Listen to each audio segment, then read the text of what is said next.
All right, well, semi-final weekend has come now. 4 teams left to play, 4 teams that can win the World Cup now.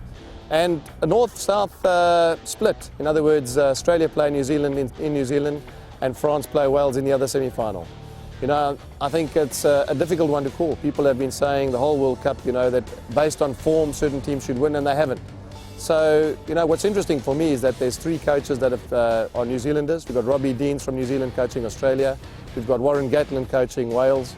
And we've got Graham Henry obviously coaching New Zealand. So fantastic for New Zealanders and Kiwi supporters to have Kiwi coaches involved in the last 4 teams.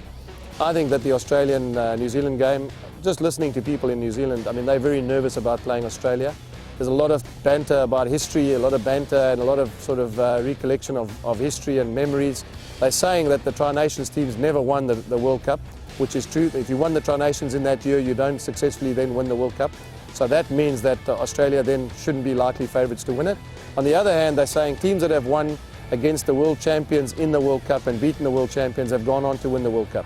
South Africa beat Australia in '95, who were the current champions, and went on to win the tournament. South Africa beat England in 2007, went on to win the World Cup. So again, you know, a lot of people in New Zealand now saying which is the way it's going to go.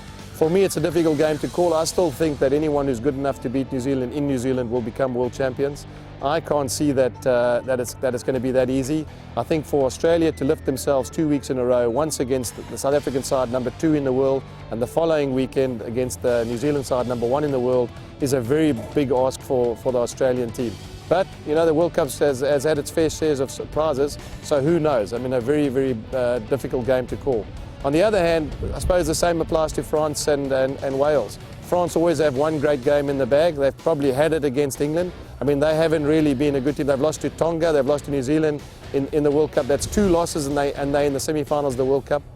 So again, probably a difficult one to call. I would if I'm going to put my hand up, I'm going to say New Zealand to beat Australia in the 1 semi, and I really think that France have had their 1 game, Wales to win the game again. So a Wales-New Zealand final, 2 New Zealand coaches in the final. I suppose that's what everyone in Auckland really wants to see.